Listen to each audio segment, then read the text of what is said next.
I'm saying? It's fine until she gets to doing all that cackling and the singing. Girl, what is cackling and the singing?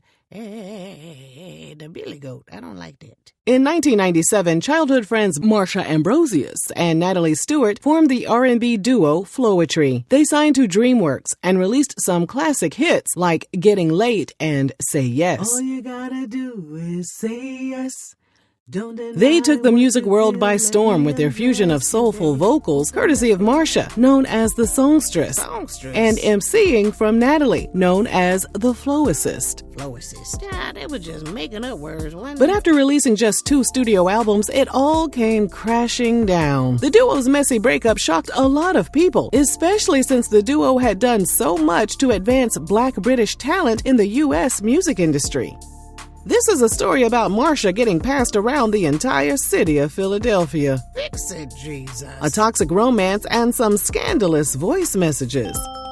Are y'all ready to get into this mess? Does Marsha sound like a billy goat when she sang? Hell yeah, I'm ready. Well, before we go any further, don't forget to scoop up something to munch on at rrgsnacks.com, our online concession stand that has an assortment of applewood smoked bacon jerky, toasted corn nuts, and gummy sour peach rings. By 2006, Marsha and Natalie's friendship was a hot, stinking mess. And according to Marsha, it all had to do with Natalie's involvement in a dangerous relationship, as well as Natalie's desire to go solo. Marsha told Ebony magazine she couldn't be a good best friend by sitting around and watching Natalie get treated terribly and possibly lose her life over her bad relationship.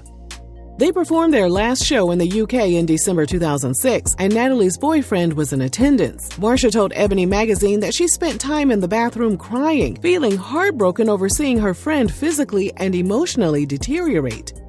At that point, Marsha said it was easier for her to walk away from Floetry, so she did and signed a solo deal with Aftermath Records. As for Natalie, she told the Voice Online website that the group's demise started when she decided to fire their manager.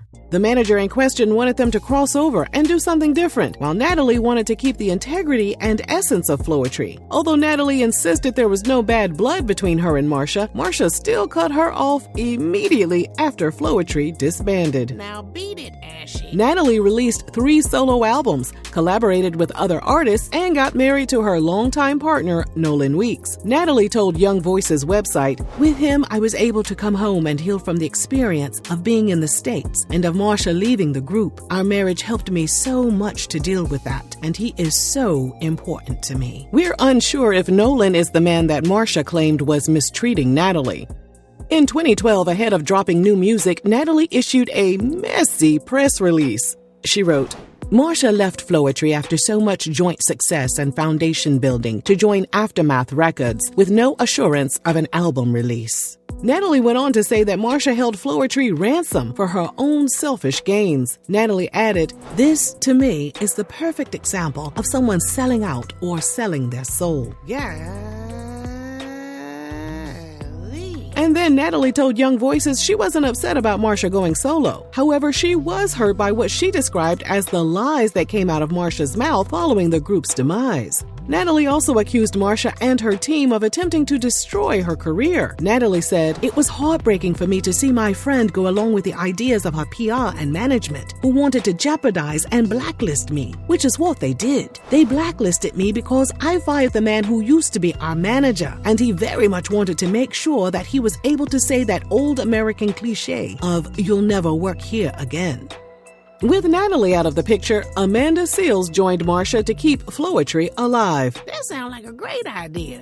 Said no one ever. I mean, what the entire hell, Marsha? Amanda joined Marsha on tour, and there were rumors that they got into a fist fight. During an appearance on The Breakfast Club, Amanda said she didn't get into a physical altercation, but they definitely had beef. She said, "There was a level of dishonesty in terms of what I was walking into." Amanda said fans weren't notified that she had replaced Natalie, and they weren't pleased that Amanda's high, yellow, skinny ass had joined the group. Amanda said things things got so bad that while performing in D.C., all the fans turned their backs toward the stage in protest of Amanda. Now that sounds like a damn lie. Tell a different lie. Pick a different lie. Pick a different one, girl. Amanda called out Marsha for not introducing her to fans in a supportive, loving way. Amanda also believed Marsha was setting her up for failure because each show would be different, and she was given little notice.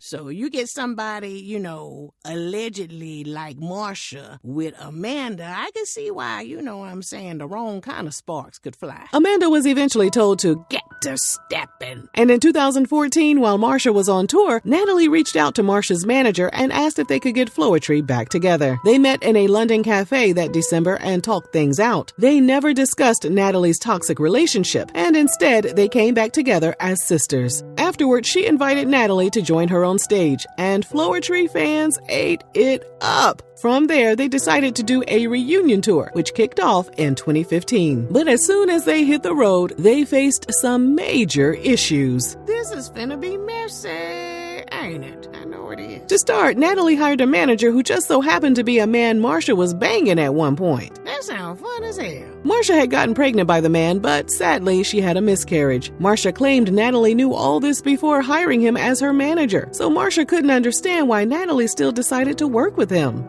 And then Natalie reportedly opened up to Marsha about having a miscarriage as well. Marsha empathized with her, only for Natalie to allegedly admit she had lied about the whole thing. With her lying ass. Who the would lie about something like that? It's giving ticky boom boom. That's what it's giving. Cuckoo for Cocoa Puffs, okay?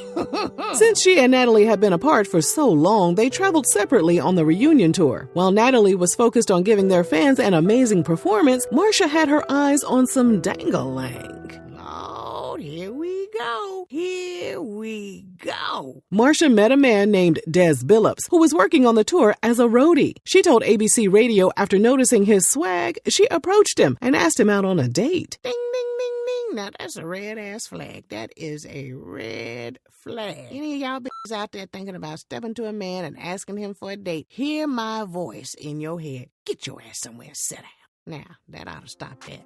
Des accepted the invitation, and they became inseparable from that day forward. Marsha told The Breakfast Club she and Des were hanging out one day, and some voice messages from male members of the band came through his phone. The messages went a little something like this. Yo, Des, you ain't yet? It should be easy to get them cheeks. You know Marsha done everybody in Philly already. What you waiting for, man?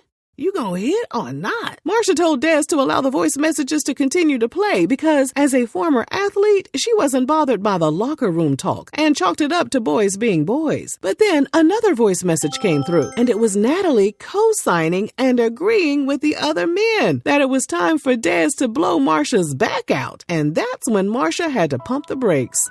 Although Marsha gave the guys a pass, she couldn't do the same for Natalie, since she was supposed to be her friend. Marsha also reportedly found out that Natalie told Des all about Marsha's body count. She messy as hell. Ooh, she messy. Messy. So that was the first leg of their tour, and the second leg brought even more tomfoolery. Marsha discovered she was pregnant, but she kept the news to herself. She told The Breakfast Club that even though Natalie wasn't aware of her pregnancy, Marsha took offense to Natalie smoking cigarettes around her. When Marsha finally broke the news to Natalie, she said Natalie didn't even congratulate her. Instead, Natalie said, "Oh, I kind of figured that. I kind of figured it out on my own." In 2016, which was the end of the second leg of the tour, they broke up once again. Marsha told The Breakfast Club, "We'll never be cool because she'll never be there for me like a friend should be." Marsha gave birth to a healthy baby in December 2016. She and Des tied the knot in 2017. As of this video, they're still happily married. As for Natalie, she and Nolan got divorced, and she married a drummer named Robbie Maddox in 2017. The ladies have continued to make music separately, and Natalie also runs a poetry event organization called Flow Vortex. For those of you who are waiting for another reunion, well, don't hold your breath. Natalie told Essence magazine that Floetry had completed its cycle, and the group was done. Call Amanda back, see what she doing. Natalie admitted she and Marsha aren't on speaking terms. She added, "We've been on different paths for a while. Do we support each other's careers? We can only support each other's careers no matter what we do. But no, we're not friends. But that's my sister." They sound crazy as hell. If you're surprised by what happened to Floetry, let us know down below. And thanks for watching RRG. And y'all know something else while we talking about this? Is it just me? No shade to Marsha. I like Floetry. They songs is a bop, and I will, bop to them if they play it out in public. But I'm not finna play it in my house on my own time. None of their songs is on my playlist. I'm gonna tell you why. I don't like that,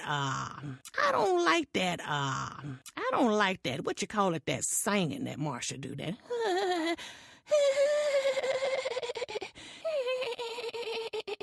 I grew up in the era of wax records, you know what I'm saying? And when you hear like that, you think you need to replace the needle or clean the record. I don't like it. No shade to Floetry, though. Or Marsha. Just me. Auntie Regina, don't like it. You and me were something good.